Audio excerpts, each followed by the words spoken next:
Hook, in the opulent kingdom of Valdoria, where ancient traditions clash with modern ambitions, a single piece of jewelry holds the power to destroy a monarchy. When Queen Regent Isabella discovers that her daughter-in-law Princess Elena has worn the sacred moonstone tiara, a piece reserved only for crowned queens, to a diplomatic gala, the revelation sets off a chain of events that will test loyalties, expose long-buried secrets, and force the royal family to confront the price of power. But what Isabella doesn't know is that Elena's choice was no accident, and the consequences of this one evening will reshape the very foundation of the Valdorian throne. The grand ballroom of Valdoria's royal palace had never looked more magnificent. Crystal chandeliers cast dancing shadows across marble floors polished to mirror perfection, while hundreds of candles flickered in golden sconces along walls adorned with portraits of kings and queens spanning 5 centuries. Tonight was the annual diplomatic gala, an event that brought together ambassadors, dignitaries, and nobility from across Europe to celebrate Valdoria's continued prosperity and influence. Princess Elena Montclair stood before her full-length mirror in the East Wing's royal apartments, her reflection showing a woman of 28 with striking emerald eyes and auburn hair that caught the light like spun copper. Her gown, a masterpiece of midnight blue silk embroidered with silver threads, hugged her figure perfectly. But it wasn't the dress that made her heart race. It was the decision she was about to make.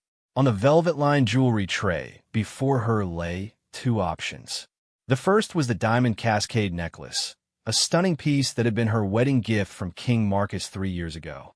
Beautiful, appropriate, and exactly what everyone would expect her to wear. The second option made her hands tremble slightly as she reached for it. The moonstone tiara of Queen Celestine. Legend claimed that Queen Celestine, Valdoria's most beloved monarch from the 16th century, had commissioned the tiara during a time of great political turmoil. 7 perfect moonstones, each the size of a robin's egg, were set in a circlet of white gold so pure it seemed to glow with inner light.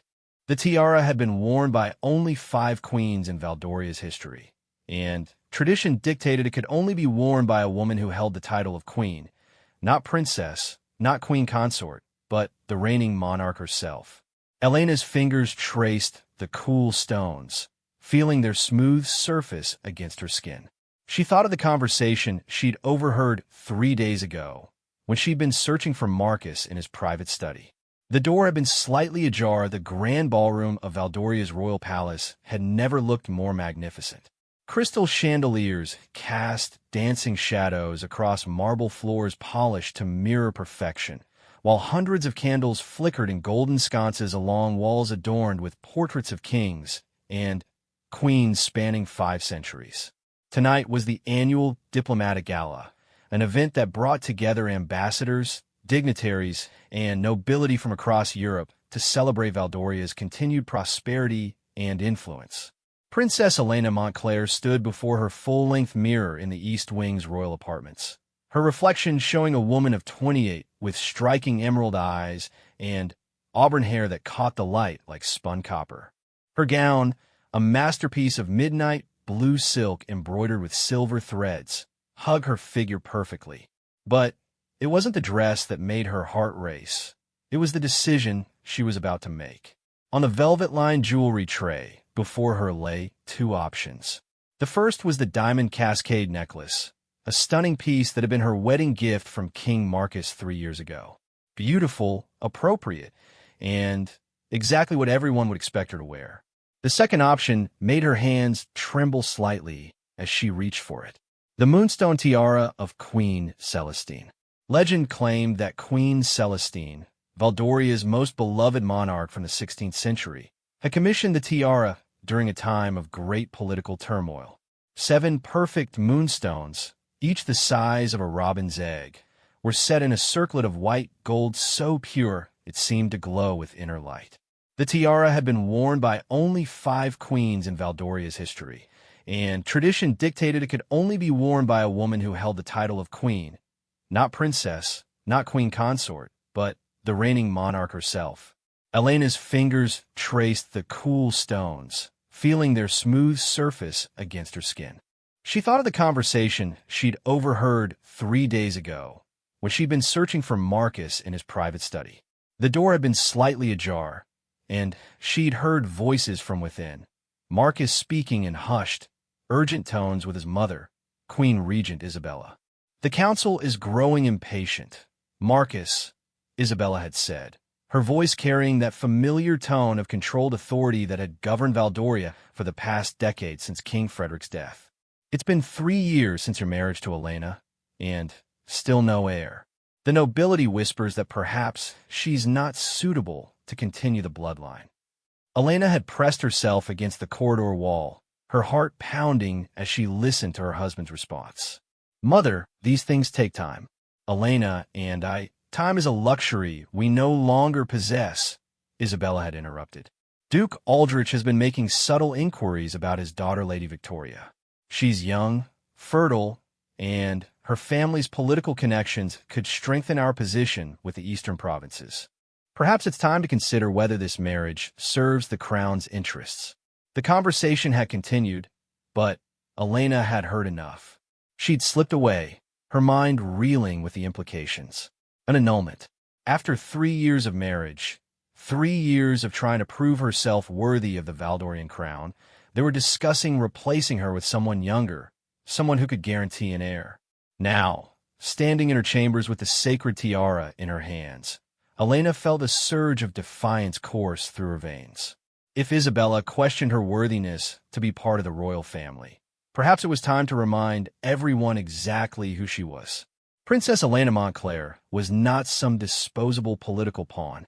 She was the daughter of Duke Sebastian Montclair, one of Valdoria's most respected nobles, a woman who had graduated with highest honors from the University of Geneva, who spoke 4 languages fluently, and who had dedicated her life to charitable work that had improved conditions for thousands of Valdorian citizens. Her lady-in-waiting, Sophie, entered the chamber with a gentle knock. "Your Highness, the king is asking if you're nearly ready." The guests had begun arriving. Elena looked at Sophie's reflection in the mirror, seeing her own determination reflected back in the young woman's eyes. Sophie had been her closest confidant since childhood, the daughter of her family's head gardener who had grown up alongside Elena in the Montclair estate. "Sophie," Elena said quietly, "what do you think of when you hear the name Queen Celestine?" Sophie's eyes widened slightly. The question seemed random, but she had learned over the years to trust Elena's seemingly sudden inquiries. "She was brave, Your Highness. They say she saved Valdoria from civil war by uniting the feuding nobles through her wisdom and strength." "Why do you ask?" Elena's fingers tightened around the tiara. "Did you know that Queen Celestine was also considered unsuitable when she first married King Leopold? The court thought she was too young, too inexperienced. Her own mother-in-law tried to have the marriage annulled. I didn't know that, Your Highness. But Celestine proved them wrong. She didn't just become queen. She became the greatest ruler in Valdoria's history." Elena turned from the mirror, the tiara still in her hands. "Sophie, I need you to help me with something. And I need you to trust me completely." 20 minutes later, Elena descended the grand staircase to the main floor of the palace. The sound of her heels on marble steps seemed to echo through the vast space, mixing with the gentle hum of conversation and classical music from the ballroom beyond. She had chosen to forego the traditional announcement of her arrival, preferring to slip into the gala quietly. The ballroom was magnificent in its grandeur. Over 300 guests mingled beneath the soaring ceiling. Their evening were creating a kaleidoscope of colors against the rich burgundy carpet and gold-accented walls. Ambassadors from neighboring kingdoms stood in clusters, their ceremonial sashes and medals glinting in the candlelight. Valdorian nobles, dressed in their finest jewels and fabrics, moved through the crowd with practiced grace.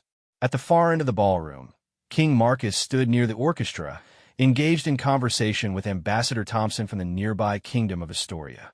Marcus cut an impressive figure in his formal evening wear, a navy blue military-style jacket adorned with the golden braiding that marked his rank, paired with crisp white trousers and polished black boots.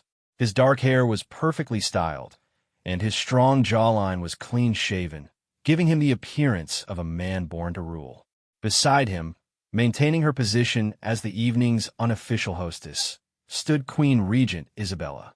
At 56, she remained a striking woman, her silver hair styled in an elegant updo that showcased the diamond and sapphire necklace that had belonged to her grandmother.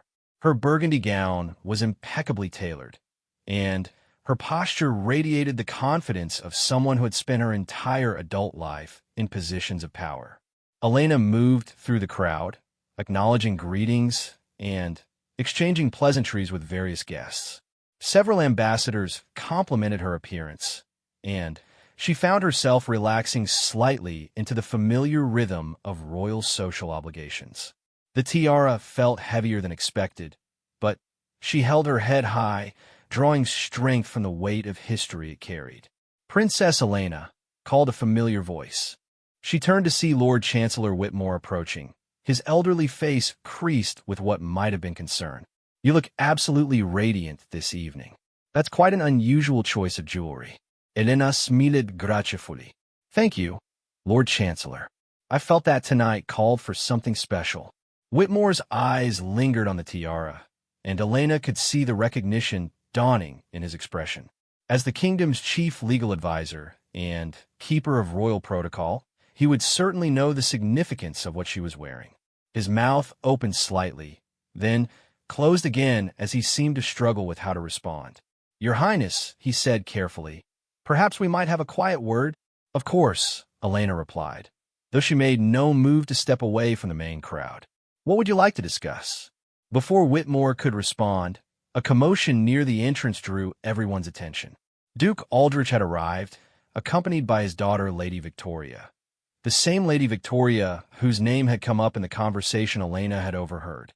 Victoria was indeed beautiful, with golden blonde hair arranged in an elaborate style and a pink gown that perfectly complemented her fair complexion.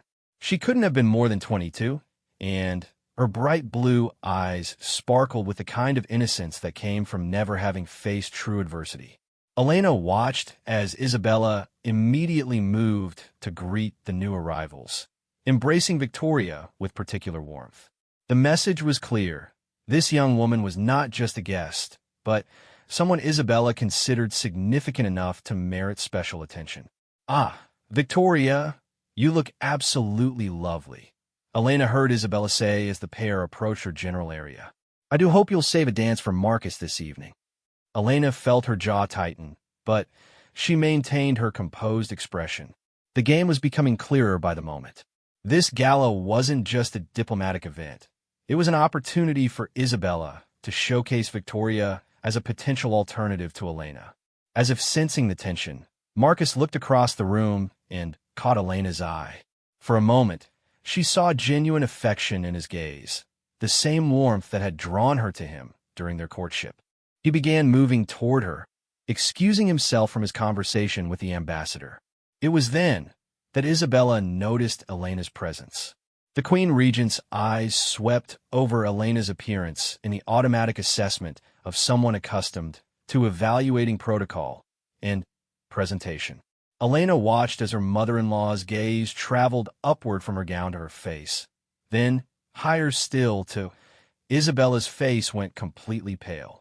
The Queen Regent's champagne glass slipped from her fingers, shattering against the marble floor with a sound that seemed to echo through the suddenly quiet ballroom. Conversations paused as heads turned toward the commotion, creating a ripple effect of awareness that spread through the crowd like stones thrown into still water.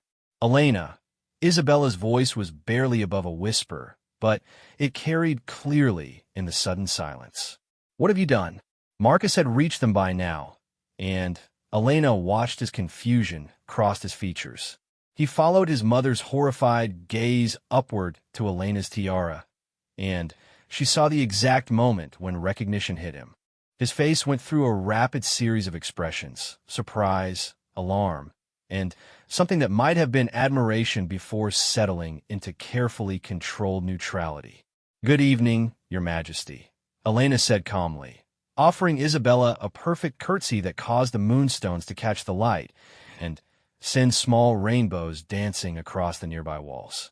I hope you approve of my choice for this evening. The ballroom had grown quiet enough that Elena's words carried clearly to the surrounding guests. She could see ambassadors leaning toward each other, whispering questions about what they were witnessing. The Valdorian nobles looked equally confused, though several of the older ones seemed to recognize the significance of the tiara. Isabella recovered her composure with the skill of someone who had spent decades in the public eye. "Elena, dear, perhaps you could join me for a moment in the portrait gallery? I believe there's something we need to discuss privately." "Actually," Elena replied, her voice remaining perfectly pleasant, "I was just about to greet Ambassador Chun. I believe she has some wonderful news about the literacy program we've been developing with her country." It was a calculated deflection, and everyone present knew it. By mentioning her charitable work, Elena was subtly reminding the assembled dignitaries of her contributions to Valdoria's international reputation. Ambassador Chun, a sharp-eyed woman in her 50s, stepped forward with obvious relief at being given a reason to interrupt what was clearly becoming a tense family moment. "Princess Elena, yes, I'm delighted to discuss the program's success," Ambassador Chun said smoothly. "The results from our pilot schools have exceeded all expectations." As Elena engaged in conversation about education initiatives and international cooperation, she could feel Isabella's burning gaze fixed upon her. Marcus remained nearby, his expression unreadable as he watched his wife navigate the social minefield she had created. Lady Victoria, still standing near Isabella, seemed confused by the tension she was witnessing. Duke Aldrich, however, looked like a man who suddenly understood he had walked into the middle of a much larger political game than he had anticipated. The orchestra, perhaps sensing the need for distraction, launched into a particularly spirited waltz. Several couples moved onto the dance floor, and the normal rhythms of conversation gradually resumed around the ballroom. But Elena could feel the undercurrent of awareness that now pulsed through the gathering. Word of the princess wearing Queen Celestine's tiara would spread quickly through the noble houses of Valdoria. "Your Highness," Lord Chancellor Whitmore approached again, this time with Duke Aldrich at his side. "Duke Aldrich was just expressing interest in your recent work with the Agricultural Reform Committee." Elena smiled at the obvious attempt to redirect the evening's conversation towards safer topics. "Of course. Duke Aldrich, I understand your estates in the eastern provinces have been experimenting with some innovative farming techniques." As they discussed crop rotation and irrigation improvements, Elena noticed that Marcus had moved to his mother's side. The two were engaged in what appeared to be an intense but quiet conversation, their heads bent close together as Isabella gestured subtly toward Elena. The evening continued with the careful choreography of royal entertainment. Dinner was served in the smaller dining hall adjacent to the ballroom, with Elena seated between Ambassador Chun and Lord Pemberton, the Minister of Foreign Affairs. The conversation flowed smoothly from trade agreements to cultural exchanges, but Elena could feel the weight of unspoken questions hanging over the gathering. During the second course, Marcus rose to offer the traditional toast to international friendship and cooperation. As he spoke about Valdoria's commitment to peaceful relations with its neighbors, his eyes found Elena's across the room. For a moment, she thought she saw a flicker of something, pride, perhaps, or recognition of the bold statement she had chosen to make. To friendship, understanding, and the strength that comes from honoring our traditions while embracing the future, Marcus concluded, raising his glass. The assembled guests rose and repeated the toast, but Elena noticed that Isabella's response was particularly subdued. When the Queen Regent's eyes met hers across the table, Elena saw promise there. This conversation was far from over. As the evening drew towards close and guests began preparing for departure, Elena found herself standing on the ballroom's terrace, looking out over the palace gardens. The night air was cool against her skin, and the distant sound of departing carriages mixed with the gentle rustle of leaves in the evening breeze. She heard footsteps behind her and turned to find Marcus approaching. They stood in silence for a moment, both looking out at the moonlit landscape that stretched beyond the palace walls. "That was quite a statement you made tonight," Marcus said finally, his voice carefully neutral. Elena's hand moved unconsciously to touch one of the moonstones. "I felt it was time to remind everyone of something important." "And what would that be?" "That I am not going anywhere," Elena replied, turning to face her husband directly. "No matter what conversations might be taking place about my suitability or usefulness to the crown." Marcus studied her face in the moonlight. "You heard something." It wasn't a question, and Elena didn't pretend otherwise. "I heard enough to understand that my position here is being questioned. That there are discussions about whether someone younger, someone more likely to produce an heir quickly, might better serve the kingdom's interests." Marcus was quiet for a long moment. When he spoke, his voice carried a weight that Elena hadn't heard before. "Elena, there are pressures you don't fully understand. The political situation with the eastern provinces, the economic concerns, the questions about succession." "Then explain them to me," Elena interrupted. "I'm not some delicate flower who needs protection from the realities of ruling. I'm your wife, and I'm prepared to fight for this marriage and this kingdom." The tiara caught the moonlight as she spoke, sending silver patterns across the terrace stones. Marcus looked at her with an expression she couldn't quite read. "Wearing that tiara tonight, do you understand what you've done? I've reminded everyone that I am a member of this royal family, and I intend to act like it." Before Marcus could respond, they heard the sound of approaching footsteps. Isabella appeared in the terrace doorway, her expression unreadable in the shadows. "Elena," she said quietly, "I believe it's time we had that conversation." Part 2. The Queen Regent's private study was a room that few people ever entered uninvited. Located in the palace's oldest wing, it had served as the private sanctuary of Valdorian rulers for over 2 centuries.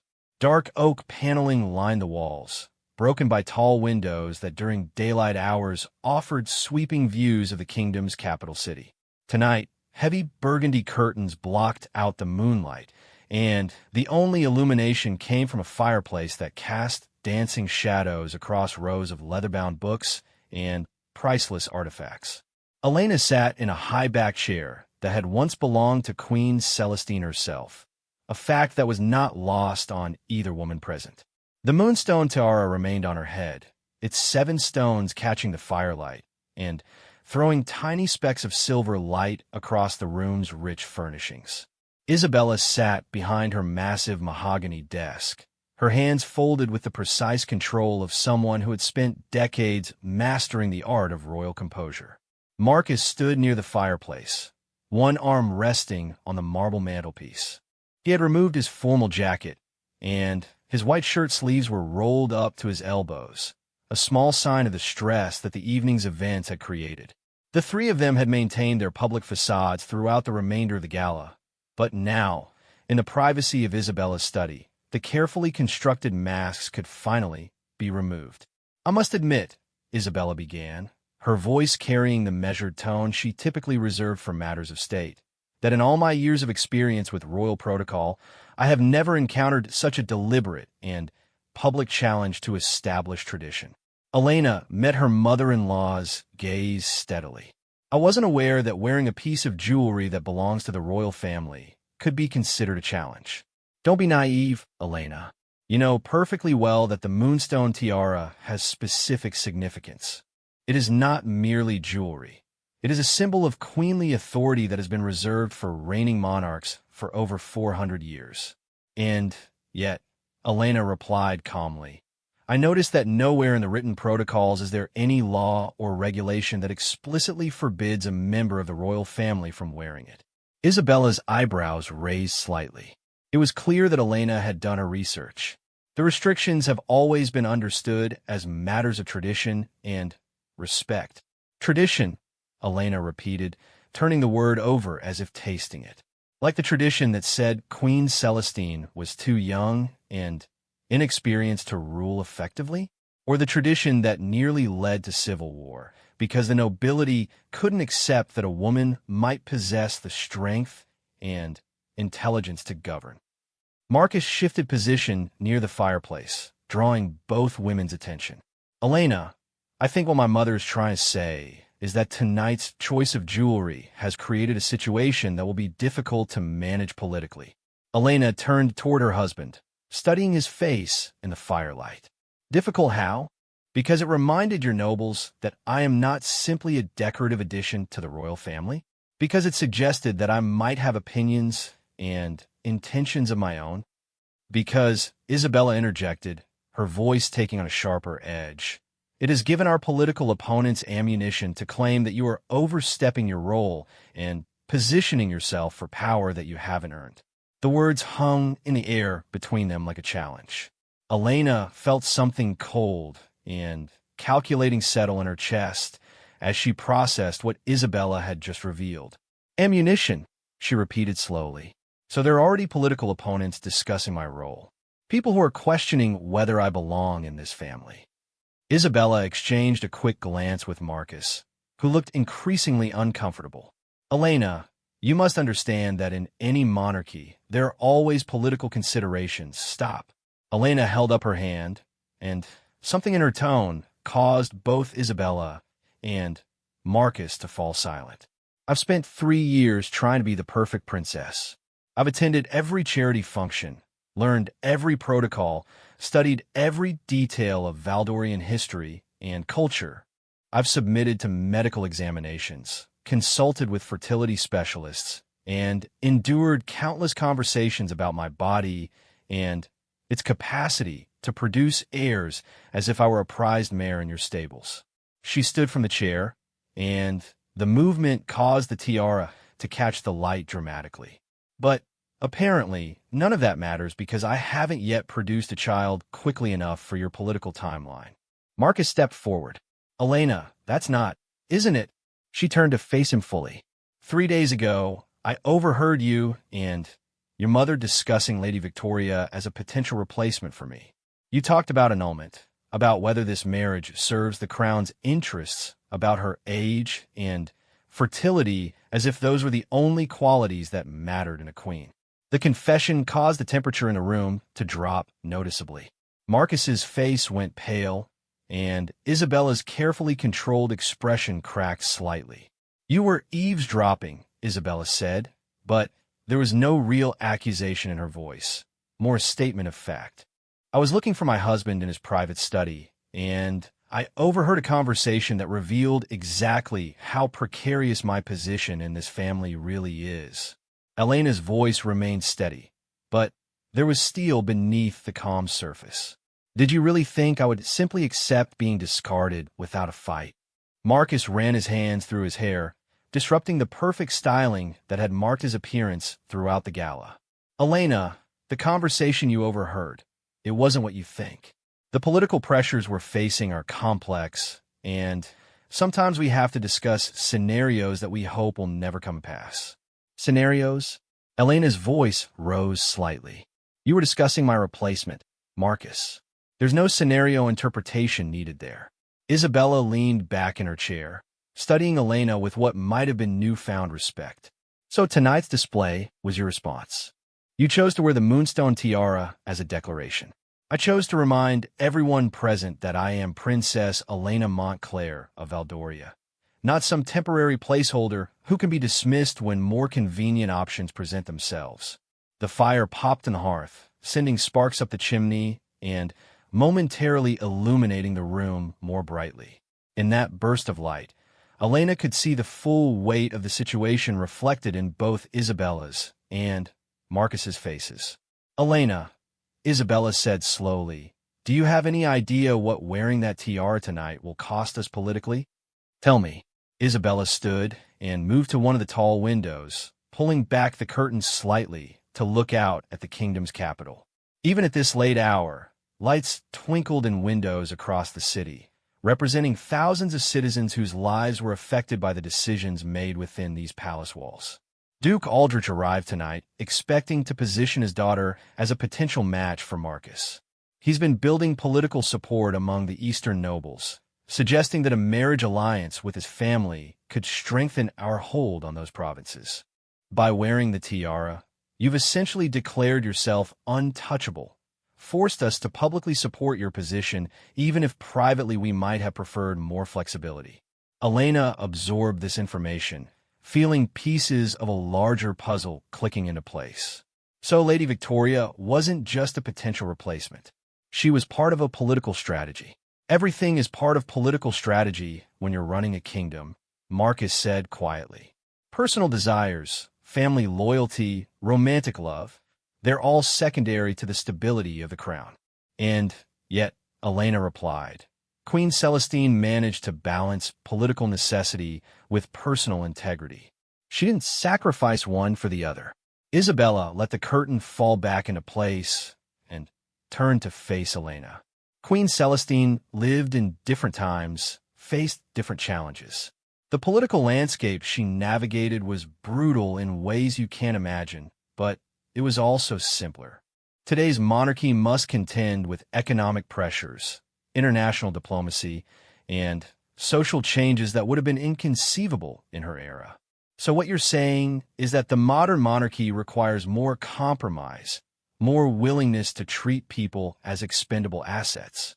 I'm saying, Isabella replied firmly, that the modern monarchy requires leaders who can make difficult decisions without allowing personal emotions to cloud their judgment. Elena moved closer to the fireplace, standing near enough to Marcus that she could see the conflict playing out across his features. And what do you think, Marcus? Do you believe that our marriage should be subject to political expedience? That 3 years of partnership should be discarded because there's a younger woman who might produce an heir more quickly? Marcus was silent for a long moment, staring into the flames. When he spoke, his voice was barely above a whisper. I think that I never wanted to be king, and I certainly never wanted to have to choose between the woman I love and the needs of my kingdom. The admission hung in the air like a confession. Elena felt something shift in her chest. Not quite forgiveness, but understanding. Marcus hadn't chosen to be born into this life any more than she had chosen to marry into it. But you are king, she said gently, and I am your wife. The question is whether we're going to face these challenges together or allow other people to divide us. Isabella moved back to her desk, her fingers drumming against the mahogany surface. Elena, assuming that you intend to maintain your current position, and tonight's display suggests that you do, we need to discuss how to manage the political fallout. What kind of fallout are we expecting? Duke Aldrich will interpret tonight's events as a deliberate insult to his daughter. He'll likely withdraw his political support and may actively work to undermine our authority in the eastern provinces. The other nobles will be forced to choose sides. Either they support your right to wear the tiara, which essentially acknowledges your permanent place in the royal family, or they question it, which opens the door to discussions about succession and legitimacy. Elena nodded slowly, beginning to understand the full scope of what she had set in motion. And the international implications? The ambassadors present tonight will report back to their governments that Valdoria's royal family is experiencing internal tensions. Some will see that as weakness, others as strength, depending on how we handle the aftermath. Marcus looked up from the fire. There's something else you should know, Elena. The conversation you overheard. It wasn't the first time succession has been discussed. The Privy Council has been pressuring us for months to address what they see as the heir problem. The heir problem, Elena repeated flatly. 3 years without a child has some of them concerned about the dynasty's future.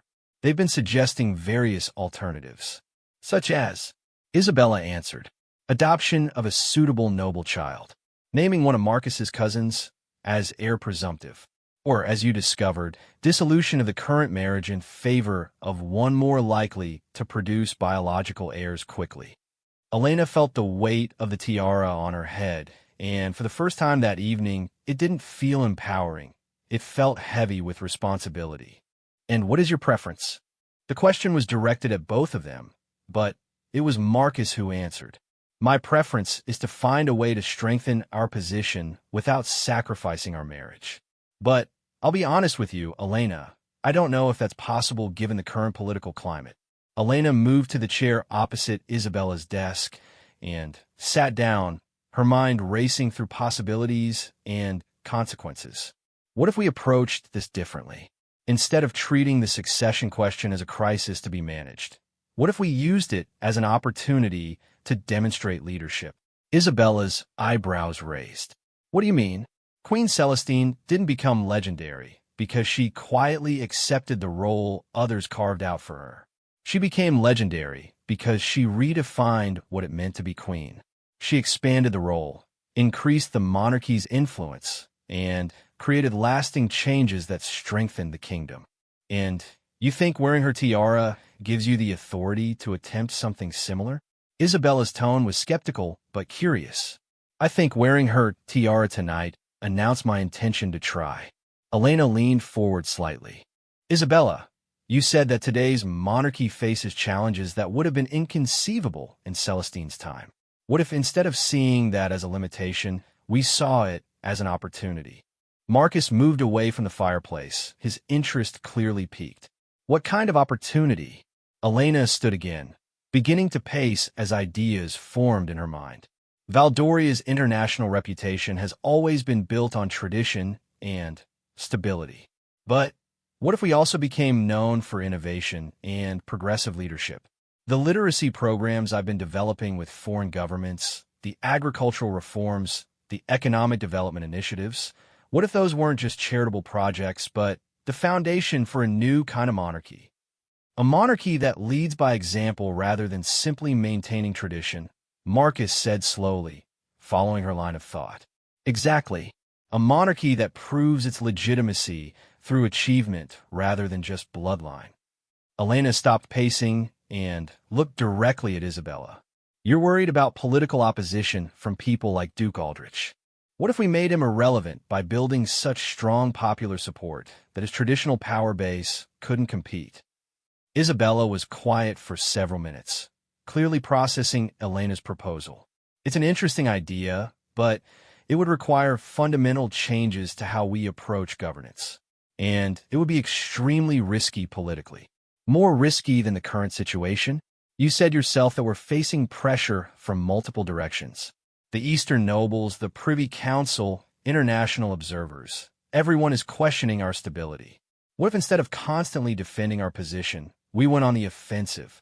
Marcus sat down in the chair Elena had vacated, leaning forward with his elbows on his knees. You're talking about a complete reimagining of royal authority. I'm talking about evolution instead of stagnation. Elena's voice grew stronger as she warmed to her theme. Marcus, you said you never wanted to be king, but you are king, and that gives you power to shape what kingship means for future generations. We can either spend our reign trying to preserve traditions that may no longer serve the kingdom's needs, or we can create new traditions that will strengthen the monarchy for centuries to come. Isabella stood and walked to a painting that hung near the bookshelf, a portrait of Queen Celestine in her coronation robes, the moonstone tiara prominent on her head. Celestine faced a choice between civil war and compromise. She chose a third option, transformation. She didn't just end the conflict. She changed the fundamental structure of how power operated in Valdoria. And tonight, by wearing her tiara, Elena has announced her intention to follow that example. Marcus observed. Elena nodded. But I can't do it alone. This has to be a partnership, not just between Marcus and me, but between the three of us. Isabella, your experience and political knowledge are invaluable. Marcus, your position gives us the authority to implement changes. And my perspective as someone who wasn't born into this system might help us see possibilities that have been overlooked. The room fell silent except for the crackling of the fire. Elena could see both Isabella and Marcus processing the implications of what she was proposing, not just a defense of her position as princess, but a fundamental shift in how they approached royal power and responsibility. There would be resistance, Isabella said finally. There's already resistance, Elena replied. At least this way, we're fighting for something positive instead of just trying to maintain the status quo. Marcus looked up at the portrait of Queen Celestine, then back at Elena. The tiara suits you, he said quietly. But more than that, the ambition suits you. I haven't seen you this passionate about anything since our wedding day. Elena felt warmth spread through her chest at his words. Does that mean you're willing to consider this approach? I think, Marcus said slowly, that it means we need to start planning how to turn tonight's dramatic gesture into a sustainable strategy for the future. Isabella moved back to her desk, but instead of sitting down, she opened a locked drawer and withdrew a leather-bound journal. If we're going to attempt something this ambitious, we'll need detailed planning and careful execution. Elena, your idea has merit, but it will require sacrifices from all of us. What kind of sacrifices? Traditional royal privacy, for one thing. If we're going to build popular support, we'll need to be more accessible to the public than any previous generation of Valdorian royalty. We'll need to be willing to have our decisions scrutinized, our personal lives examined, our failures made public. Elena nodded. Understand. And there will be political battles that make tonight's drama look like a minor disagreement. Duke Aldrich and his allies won't simply accept being sidelined. They'll fight back with everything they have. Marcus stood and moved to stand beside Elena. Then, we'd better make sure we're prepared for war. Isabella looked at both of them for a long moment, then opened the journal to a blank page. Very well. Let's begin planning how to revolutionize a monarchy. As the three of them settled in to begin what would become the most important conversation in Valdoria's modern history, Elena felt the weight of the moonstone tiara shift slightly on her head. She had worn it tonight as a symbol of defiance, but now it felt like something else entirely. A crown that came with the responsibility to prove herself worthy of the legacy it represented.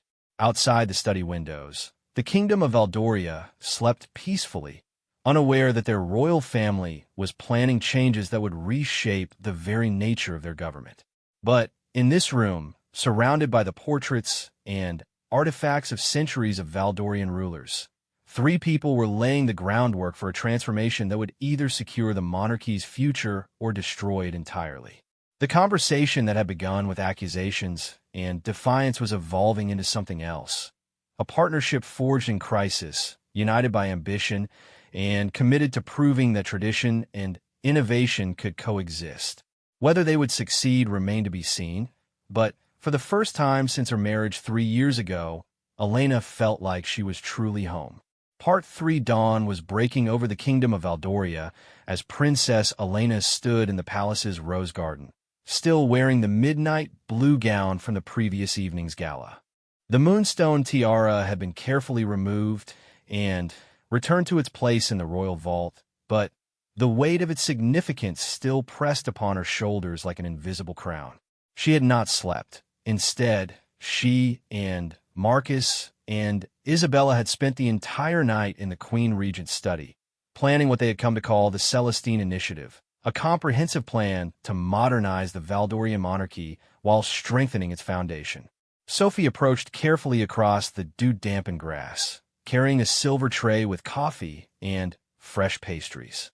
As Elena's lady-in-waiting and closest friend, Sophie had learned to read the subtle signs that indicated when her mistress needed sustenance more than conversation.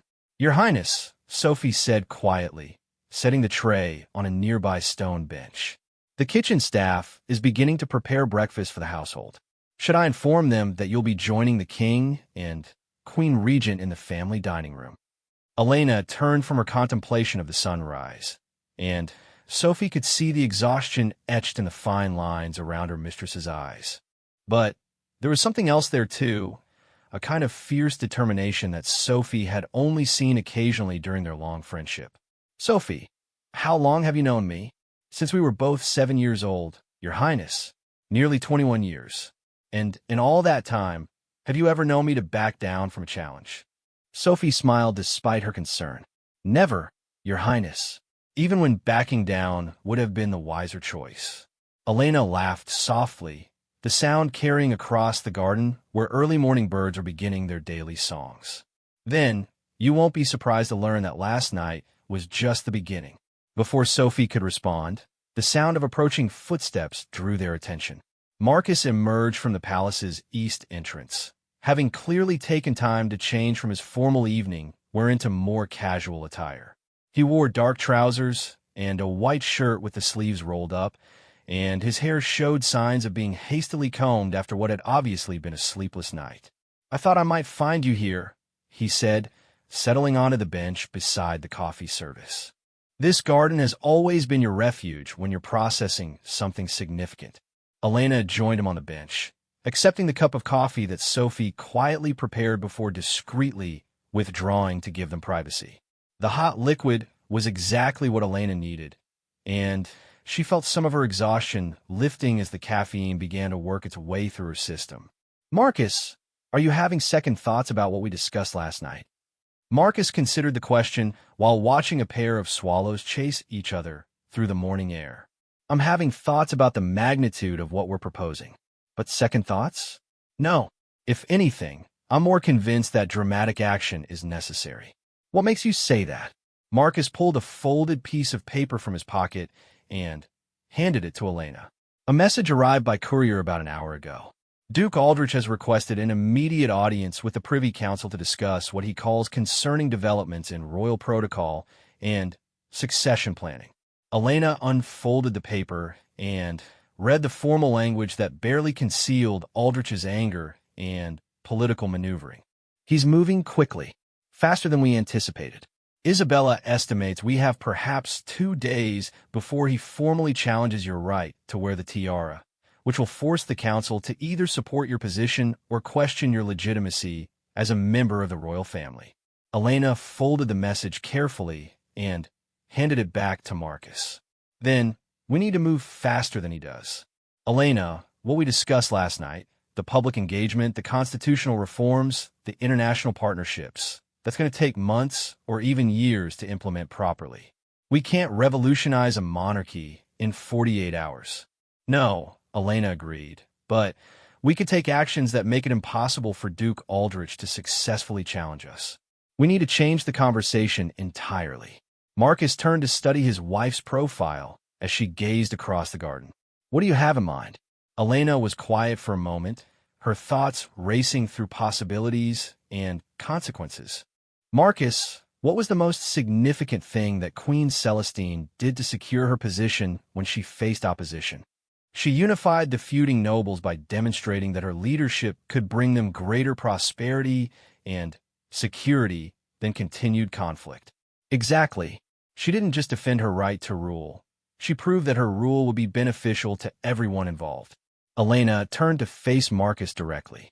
"What if we announced a major initiative today? Something so significant that it demonstrates our commitment to Valdoria's future and forces the nobles to choose between supporting progress or clinging to outdated power structures." Marcus leaned forward, intrigued despite his exhaustion. "What kind of initiative?" Elena stood and began pacing along the garden path, her mind working through the details of an idea that had been forming throughout the night. The University of Valdoria, a completely new institution designed to be the finest center of learning in Europe. We establish it jointly with 3 or 4 of our neighboring kingdoms, making it an international symbol of cooperation and intellectual advancement. Marcus's eyebrows raised. "Elena, that would require enormous financial resources, international negotiations, years of planning, which is exactly why it would be so powerful as a statement of our intentions," Elena interrupted. "Duke Aldrich and his allies want to paint us as weak, indecisive, focused on personal drama rather than national leadership. What if, instead of responding to his political challenge, we announce something so visionary that it captures everyone's imagination? The logistics alone are manageable if we approach them strategically." Elena's excitement was building as the pieces of her plan clicked into place. "I've already been working with Ambassador Chun on educational exchanges. The foundation relationships are there. Isabella has been looking for ways to strengthen our ties with the Western kingdoms.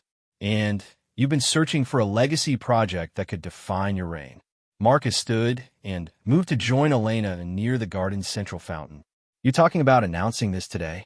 "I'm talking about announcing it this morning, before Duke Aldrich can call his meeting with the Privy Council, before the political narrative becomes about succession and protocol disputes. We take control of the conversation by making it about Valdoria's future rather than our personal positions." The fountain bubbled softly between them as Marcus processed the audacious scope of what Elena was proposing. The financial commitment alone would require parliamentary approval. The international agreements would need months of negotiation. Then, we announce our intention to pursue the project, reveal that preliminary discussions have already begun, and invite the Privy Council and Parliament to work with us on implementation. Elena's voice grew stronger as she spoke. Marcus, instead of defending ourselves against Duke Aldrich's attacks, we make him irrelevant. How can he argue that we're unsuitable leaders when we're announcing the most ambitious educational project in European history? Before Marcus could respond, Isabella's voice reached them from the palace entrance. Elena, Marcus, I need to speak with you both immediately. They turned to see the Queen Regent approaching, her usually immaculate appearance slightly disheveled. Isabella wore a burgundy silk robe over her nightgown, and her silver hair was loosely braided rather than styled in its typical elaborate arrangement. But her eyes were alert and focused with the intensity of someone who had discovered information that changed everything. What's happened? Marcus asked. I've received word from our intelligence sources, Isabella said, her voice lowering as she reached them. Duke Aldrich's challenge to the Privy Council isn't just about succession concerns. He's been building a coalition of nobles who believe the monarchy has become too international in focus, too removed from traditional Valdorian values. Elena felt a chill run down her spine. How large a coalition? At least 6 of the 12 regional dukes, plus various lesser nobles. They're calling themselves the Valdorian Heritage Alliance, and they're positioning themselves as defenders of national sovereignty against what they claim is foreign influence in royal policy.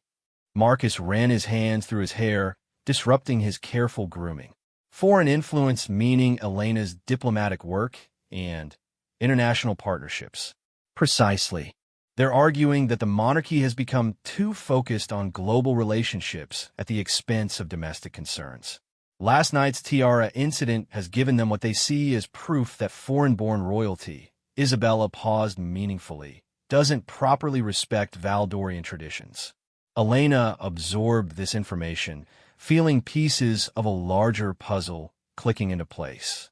So this isn't really about succession or protocol. It's about nationalism and isolationism. It's about power, Isabella corrected. Aldrich and his allies have seen their influence diminish as you've developed international relationships that bypass their traditional roles as intermediaries. They want to return to a system where the regional dukes control access to the crown. Marcus moved to the fountain's edge and sat down heavily. So we're not just dealing with personal opposition to Elena. We're dealing with a fundamental disagreement about the direction of the kingdom, which actually makes our position stronger, Elena said, surprising both Marcus and Isabella. If this is about competing visions for Valdoria's future, then we can win that argument. Isolationism and traditional power structures haven't served the kingdom well in recent decades. Our international partnerships have brought economic growth, technological advancement, and cultural enrichment. Isabella studied Elena with renewed interest. You're suggesting we make this a public debate about policy rather than a private dispute about protocol. I'm suggesting we make this a national conversation about what kind of kingdom Valdoria wants to be in the next century. Elena's voice grew more confident as she spoke. Duke Aldrich wants to turn back the clock, return to a time when regional nobles controlled trade, diplomacy, and domestic policy. We offer a vision of a more connected, more prosperous, more influential Valdoria. Marcus looked up from the fountain. The university project you were describing, that would be the perfect symbol of the vision you're talking about. More than a symbol, Elena replied. A concrete demonstration of what international cooperation can achieve. But, Marcus, if we're going to do this, we need to move quickly. Once Duke Aldrich frames the debate in terms of foreign influence and traditional values, we'll be playing defense.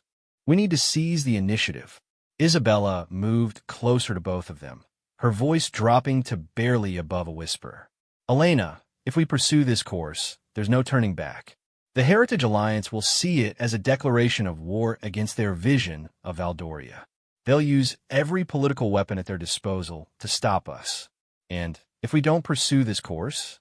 Elena asked.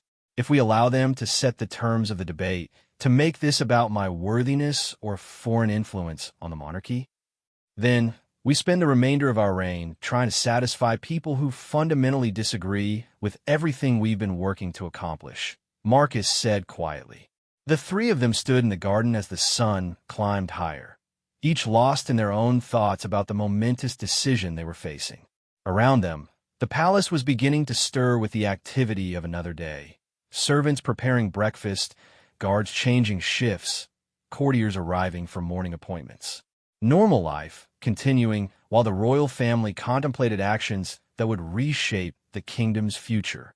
There's something else you should both know, Isabella said finally. I've received unofficial word from Ambassador Thompson that the Kingdom of Astoria has been approached by Duke Aldrich's representatives. They're suggesting that Valdoria's current government is unstable and unreliable for long-term partnerships. Elena felt anger surge through her chest. He's actively undermining our international relationships, which means he's already declared war on our vision of Valdoria's future, Marcus said, standing from the fountain with renewed determination. Elena's right. We can't win this by playing defense. Isabella nodded slowly. Then, we need to start making calls. If we're going to announce a major international initiative, we'll need preliminary agreements in place from our partners. I can reach out to Ambassador Chan about the educational cooperation frameworks. Marcus, you'll need to contact your cousins in the Western Kingdoms about potential involvement. And I need to prepare a speech that frames this properly for public consumption, Elena added. Not just an announcement about a university, but a vision statement about Valdoria's role in the modern world. Marcus moved to stand beside Elena, taking her hand in his. Are we really doing this? Betting everything on a single dramatic gesture? Elena squeezed his hand, feeling the weight of the decision they were making. We're betting everything on the belief that Valdorians are ready for bold leadership rather than cautious tradition, on the faith that vision and ambition can triumph over fear and parochialism. Queen Celestine would approve, Isabella said with a slight smile. She faced down civil war with nothing but courage and intelligence. We're facing down political opposition with international partnerships and educational initiatives. The stakes are high, but the weapons are more civilized. As the three of them began walking back toward the palace to begin what would be one of the most intensive political campaigns in Valdorian history, Elena reflected on how much had changed since the previous evening. 12 hours ago, she had worn Queen Celestine's tiara as an act of defiance, a statement that she refused to be quietly discarded. Now, that same spirit of defiance was evolving into something larger, a comprehensive vision for transforming not just her own position, but the entire nature of royal leadership in Valdoria. Sophie met them at the palace entrance with fresh coffee and the morning's correspondence. As Elena reviewed the stack of invitations, official communications, and personal messages that had arrived overnight, she realized that by this evening, half of these routine matters would seem trivial in comparison to what they were about to set in motion. Your Highness, Sophie said quietly, shall I clear your schedule for today? Elena looked at the careful list of appointments, charity meetings, and social obligations that had been planned for what was supposed to be a quiet day of recovery after the gala. Clear everything except the most essential meetings. And, Sophie, please prepare the blue study for visitors. I have a feeling we're going to be receiving some unexpected guests today. As they entered the palace, Elena caught sight of herself in one of the hall mirrors. Her reflection showed a woman who looked older than her 28 years, marked by exhaustion and stress, but also by something new, a sense of purpose that went beyond personal ambition or defensive maneuvering. She was no longer fighting just to preserve her position as princess. She was fighting to define what princess could mean in a changing world. The morning sunlight streamed through the palace windows, casting long shadows across the marble floors where, just hours earlier, broken glass from Isabella's champagne flute had been carefully swept away. Soon, Elena knew, They would discover whether last night's dramatic gesture would be remembered as the beginning of a new era for the Valdorian monarchy, or as the moment when everything began to fall apart. But as she climbed the stairs toward the family dining room, where crucial conversations about Valdoria's future were about to begin, Elena felt no regret about wearing Queen Celestine's tiara. Whatever happened next, she had chosen to fight rather than simply endure. And sometimes that choice alone was enough to change everything. Part 4. 3 weeks had passed since the night of the diplomatic gala, and the kingdom of Valdoria buzzed with an energy that hadn't been felt in decades. The announcement of the International University of Valdoria had captured imaginations far beyond the palace walls, generating enthusiastic responses from partner kingdoms and creating a groundswell of public support that Duke Aldrich's Heritage Alliance had been unprepared to counter. Elena stood in the newly designated University Planning Office, a spacious room in the palace's south wing that had been hastily converted from a little-used reception hall into the operational headquarters for the most ambitious educational project in European history.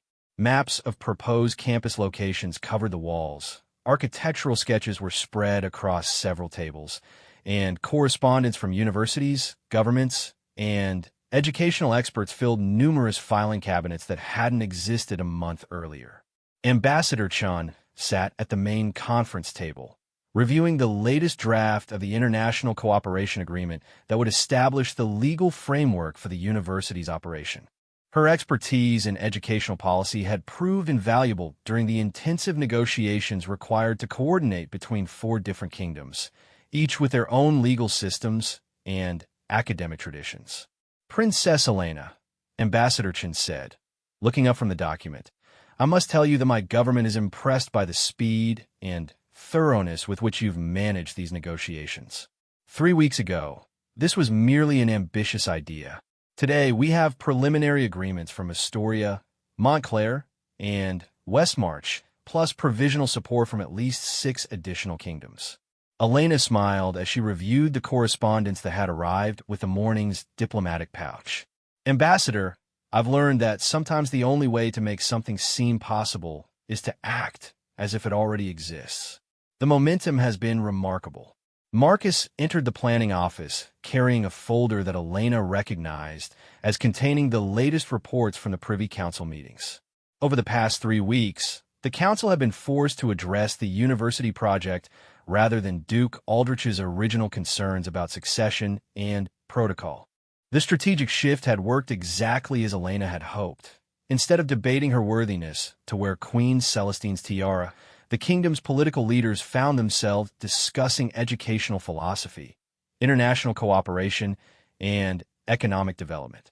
How did this morning's session go? Elena asked. Better than expected, Marcus replied, settling into the chair beside Ambassador Chun. Lord Chancellor Whitmore presented the financial projections, and even Duke Aldrich's allies had to admit that the economic benefits could be substantial. When international students begin arriving, they'll bring revenue to local businesses, create demand for housing and services, and establish Valdoria as a destination for intellectual tourism. Elena felt a surge of satisfaction at this news. The Heritage Alliance had attempted to frame the university project as another example of foreign influence undermining Valdorian sovereignty. But the economic arguments were compelling enough that even traditionally isolationist nobles found it difficult to oppose the initiative entirely. What about the concerns Lord Pemberton raised regarding administrative autonomy? Ambassador Chen inquired. My government needs assurance that their students and faculty will be protected from political interference. Marcus consulted his notes before responding. We've agreed to establish an independent board of governors with representation from all partner kingdoms, plus 2 seats reserved for Valdorian nobles, and 1 for a representative elected by the university community itself. No single government will have controlling authority over academic policies.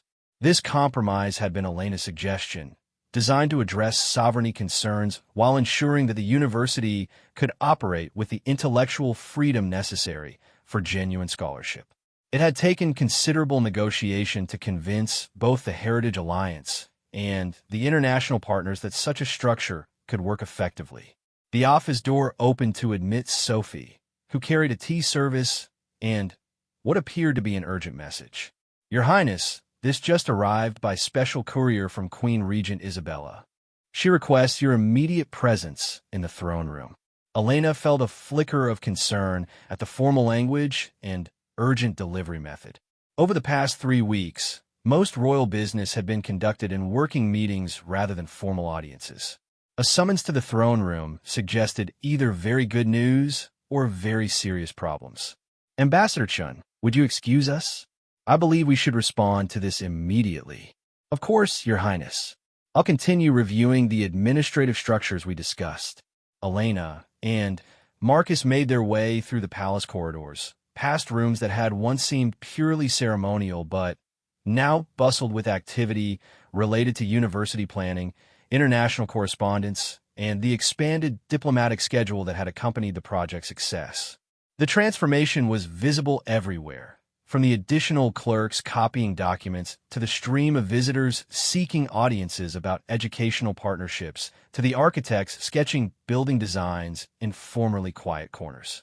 The throne room itself was Valdoria's most formal space, reserved for ceremonies of state and official audiences that required the full majesty of royal authority. High vaulted ceilings soared above walls lined with portraits of previous monarchs, while tall windows filtered afternoon sunlight through stained glass depicting scenes from Valdorian history. At the far end, 2 thrones sat on a raised platform beneath a canopy bearing the kingdom's coat of arms. Isabella stood near the thrones, but she was not alone.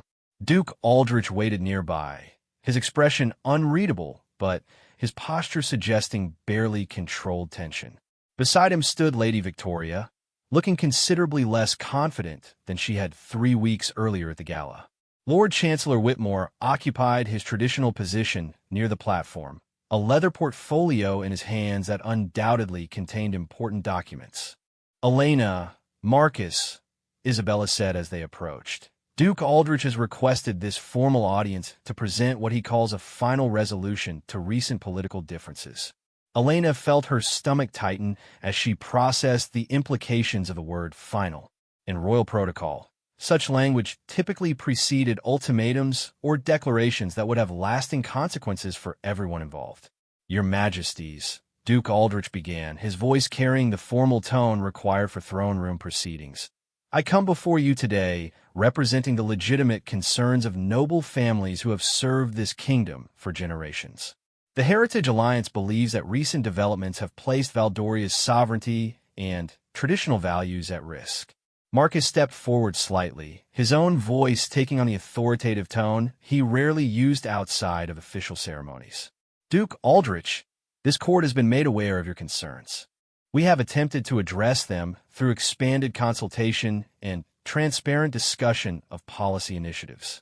With respect, Your Majesty, consultation and discussion are not the same as fundamental reconsideration of direction."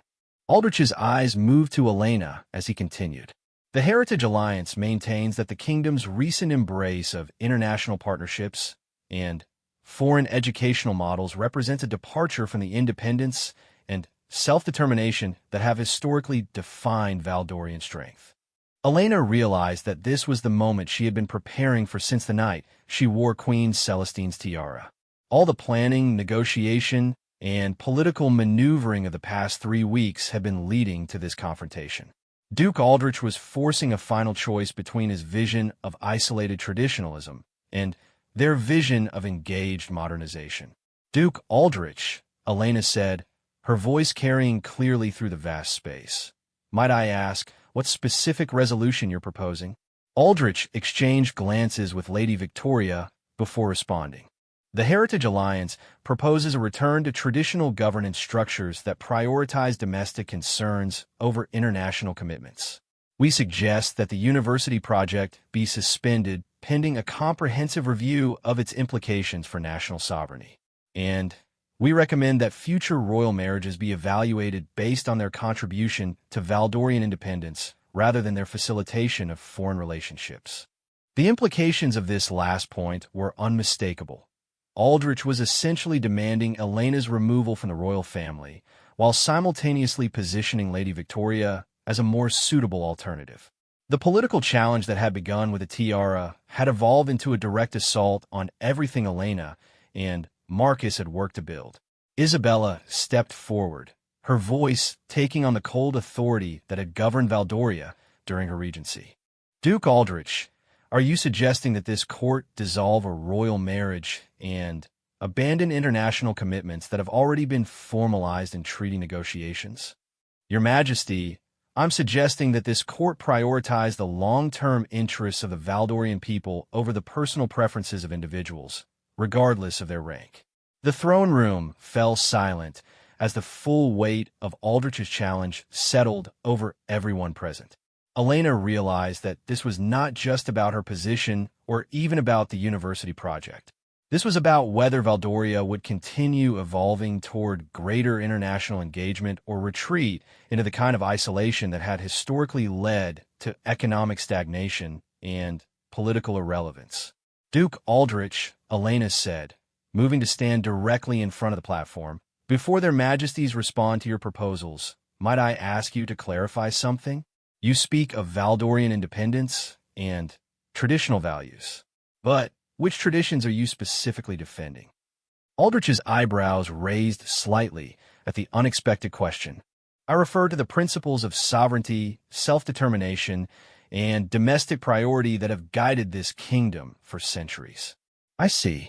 And would those traditions include the reign of Queen Celestine, who established Valdoria's first international trade agreements, or the policies of King Frederick, who created our diplomatic corps and expanded cultural exchanges with neighboring kingdoms?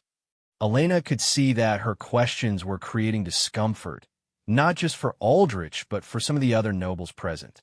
She was forcing them to confront the contradiction between their idealized vision of traditional Valdoria and the historical reality of a kingdom that had always prospered through engagement with the wider world. Furthermore, Elena continued, you suggest that the university project represents dangerous foreign influence. But our partner kingdoms have agreed to an equal sharing of authority and resources. Valdorian students will have access to educational opportunities that would otherwise be available only to the wealthy elite who could afford foreign study. How exactly does expanding educational access threaten our sovereignty? Marcus moved to stand beside Elena, presenting a united front that made their political partnership visible to everyone in the room. Duke Aldrich, the Heritage Alliance speaks of protecting Valdorian interests. But Princess Elena's initiatives have brought international investment, expanded trade relationships, and enhanced our diplomatic influence. What specific damage to Valdorian interests can you document? Aldrich's composure showed signs of strain as he realized that his carefully prepared political attack was being systematically dismantled by direct questions about practical outcomes. Your Majesty, the damage lies not in immediate economic measures, but in a gradual erosion of national character and independence. National character, Elena repeated thoughtfully. Duke Aldrich, would you say that national character includes courage, innovation, and leadership? Because those were the qualities that Queen Celestine demonstrated when she chose transformation over stagnation, progress over tradition for its own sake. She paused, allowing her words to resonate through the throne room before continuing. 3 weeks ago, I wore Queen Celestine's tiara to announce my intention to follow her example, not by abandoning tradition, but by building upon it. The University of Valdoria represents everything that has always made this kingdom great. Our willingness to lead, our commitment to excellence, our belief that cooperation creates strength rather than weakness. Lady Victoria, who had remained silent throughout the exchange, suddenly stepped forward. Your Highness, might I be permitted to speak? Isabella nodded, and Victoria's voice carried across the room with surprising strength. Princess Elena, I came to court 3 weeks ago, expecting to play a role in Valdorian politics that I now realize would have been a disservice to everyone involved. Your vision for this kingdom's future is inspiring, and your commitment to its success is obvious to anyone who observes your work." The confession sent visible shock through Duke Aldrich's expression. His political strategy had depended on Victoria's willingness to serve as an alternative to Elena, but the young woman was essentially repudiating that role in the most public possible setting. "Lady Victoria," Aldrich said sharply, "you seem to have forgotten the conversations we've had about duty and service to the realm." Victoria turned to face her father directly. "No, father, I've remembered them. But I've also learned that true service sometimes requires supporting leaders who are already succeeding rather than attempting to replace them for political convenience." Marcus moved forward, and Elena could see the relief and gratitude in his expression. "Lady Victoria, your integrity in this matter does you credit and will be remembered by this court." Isabella, who had remained silent during the exchange, finally spoke with the full authority of her position as Queen Regent. "Duke Aldrich, having heard Princess Elena's responses to your concerns and Lady Victoria's statement of support, this court finds no justification for the measures you have proposed. The University of Valdoria will proceed as planned. International partnerships will be honored, and the royal marriage will continue to provide leadership that serves all Valdorian interests." The formal pronouncement carried the weight of law, effectively ending Aldrich's political challenge and establishing the court's official position on the issues that had dominated kingdom politics for nearly a month. But Elena realized that while they had won this particular battle, the larger struggle over Valdoria's future direction would continue. The Heritage Alliance represented genuine concerns about rapid change and international influence that would need to be addressed through ongoing dialogue and demonstration of positive results. "Duke Aldrich," Elena said as the formal audience began to conclude, "the Heritage Alliance's concerns about preserving Valdorian identity deserve serious consideration. I would welcome the opportunity to work with you and your allies to ensure that our international partnerships strengthen rather than diminish our national character." The offer of continued engagement rather than political exile was both gracious and strategically wise. Elena understood that turning Aldrich into a permanent enemy would create ongoing instability, while offering him a role in shaping the university project could transform opposition into support. Aldrich studied Elena for a long moment before responding. "Your Highness, I confess that your conduct over these past weeks has been more impressive than I initially anticipated. Perhaps the Heritage Alliance's concerns can indeed be addressed through collaboration rather than confrontation." As the formal audience ended and the various parties began to disperse, Elena felt a profound sense of completion. The crisis that had begun with a tiara had evolved into a comprehensive transformation of how Valdoria approached both domestic governance and international relations. More than that, it had established a new model for royal leadership that balanced respect for tradition with commitment to progress. Marcus took her hand as they walked from the throne room, their footsteps echoing through corridors that now seemed to belong to a different kingdom than the one they had inhabited just 3 weeks earlier. "Elena," he said quietly, "when you wore Queen Celestine's tiara that night, did you imagine it would lead to all of this?" Elena considered the question as they made their way back toward the university planning office, where Ambassador Chun would be waiting for updates on the morning's political developments. "I imagined that it would force us to define what kind of leaders we intended to be," she replied. Everything else followed from that fundamental choice. Behind them, the throne room gradually emptied as nobles, diplomats, and court officials returned to their various responsibilities. But the conversations that would continue in private offices, diplomatic residences, and noble estates across the kingdom would carry forward the ideas and commitments that had been articulated during the past hour. The University of Valdoria would open its doors within 2 years, welcoming students from across Europe to a campus that represented unprecedented international cooperation in higher education. The Heritage Alliance would evolve from political opposition to collaborative partnership, working to ensure that rapid modernization preserved the best elements of Valdorian tradition. And Princess Elena would continue wearing Queen Celestine's tiara on ceremonial occasions. But Now it would symbolize proven leadership rather than defiant ambition. As evening approached, and the palace began to settle into its nighttime rhythm, Elena stood once again in the rose garden where she and Marcus had planned their political strategy during those crucial early morning hours 3 weeks earlier. The garden looked the same, but everything else had changed.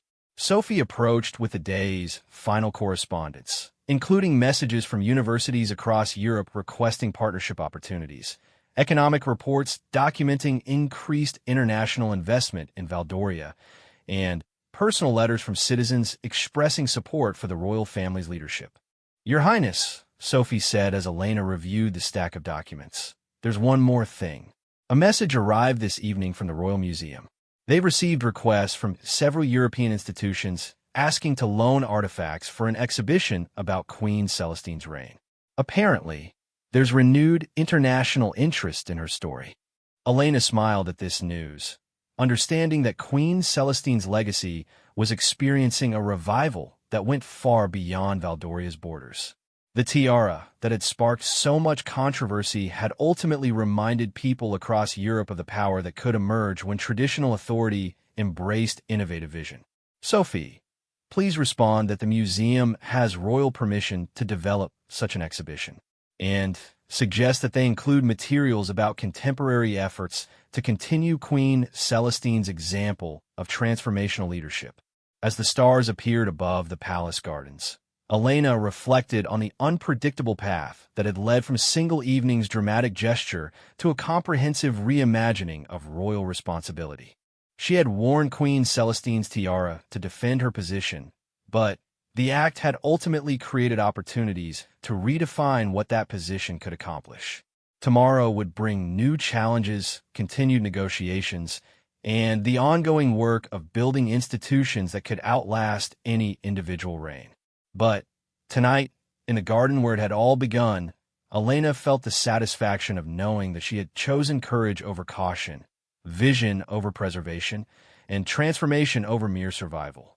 The moonstone tiara rested securely in the royal vault, but its legacy lived on in every decision that prioritized Valdoria's future over its past, every partnership that strengthened the kingdom through connection rather than isolation, and every moment when traditional authority served progressive purpose. Queen Celestine's example had endured for centuries, inspiring leaders to choose greatness over safety. Now, Princess Elena had added her own chapter to that legacy, ensuring that future generations of Valdorian royalty would understand that true tradition lay not in preserving the past unchanged, but in having the courage to build something better. As she walked back toward the palace, Elena touched the spot where the tiara had rested on her head during that fateful gala evening. The weight was gone, but the responsibility remained, not just to wear the crown worthily, but to ensure that it represented ideals worthy of the people who had chosen to trust their future to royal leadership. The kingdom slept peacefully around her, its citizens dreaming of opportunities and possibilities that hadn't existed a month earlier. And in the palace's many rooms, plans continued to develop for a university that would stand as proof that tradition and innovation could not only coexist, but could combine to create something greater than either could achieve alone. The story that had begun with defiance had become a legend of transformation, ensuring that Queen Celestine's tiara would continue inspiring courage and vision for generations yet to come.